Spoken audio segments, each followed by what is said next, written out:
जहाँ तक मान लें 8:05 और वहाँ पे मैं वो सब रिकॉल हो जाता है, वो सब मुझे वापस याद आ जाता है। फिर मैं और कार्तिक से नफरत करने लग जाती हूँ। मैं इंस्पेक्टर को बोलती हूँ कि कार्तिक को कड़ी से कड़ी सज़ा दिलवाना, लेकिन उसके कुछ टाइम बाद मुझे एक फ़ोन आता है। कहीं ना कहीं मेरा दिल भी ये मानता है कि चाहे इतने सबूत मिल रहे हैं, पर कहीं ना कहीं मेरा दिल भी ये कहता है कि कार्तिक शायद गुनहगार हो सकता है, कार्तिक ऐसा नहीं कर सकता। तो मुझे किसी का फ़ोन आता है, कोई मुझे बोलता है कि इस केस के बारे में उसे कुछ पता है, तो मैं भाग के उसके पास जाती हूँ। तो एक्चुअली वो लोग कार्तिक के फ्रेंड्स होते हैं।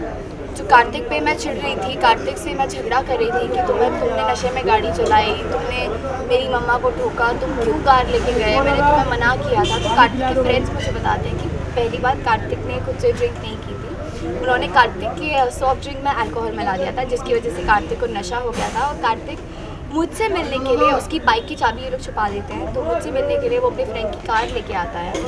और तो फिर सब क्लियर हो जाता है कि कार्तिक ने ड्रिंक नहीं की। और ये जो कार होती है, ये कार्तिक की फ्रेंड की होती है, मानस की कार, जो कि गैराज में होती है, जो कि पुलिस ने यहाँ गैराज में रखाई हुई है और मना किया है किसी को भी इस कार को छेड़ने से, देखने से। तो फिर भी मैं मानस को बोलती हूँ कि प्लीज़ मेरी हेल्प करो, और यहाँ आते हैं गैराज में। तो यहाँ आके तो मुझे कुछ और ही पता चलता है, मतलब यहाँ के मुझे पता चलता है कि ये कार किसी इंसान से टकराई ही नहीं, ये एक पत्थर से टकराई थी, जिसकी वजह से कार इतनी डैमेज्ड है। और पुलिस वालों ने मुझे कहा था कि इसके एयरबैग्स नहीं खुले क्योंकि कार में कुछ प्रॉब्लम हो सकती है, लेकिन बंदा मुझे जो मैकेनिक होता है वो बताता है कि एयरबैग्स नहीं खुले क्योंकि कार स्पीड में थी ही नहीं। और ऑब्वियसली अगर स्पीड में नहीं होगी और ठुकी नहीं तो फिर एयरबैग्स कैसे खुलते हैं। तो यहाँ पे सब क्लियर हो जाता है कि कार्तिक ने कुछ नहीं किया। तो ये बात जाके मैं कार्तिक से करने जाती हूँ वापस पुलिस स्टेशन। तब तक कार्तिक कन्फेशन जो पेपर है सरेंडर तो कर ही चुका है, लेकिन कन्फेशन पेपर्स भी साइन कर चुका है।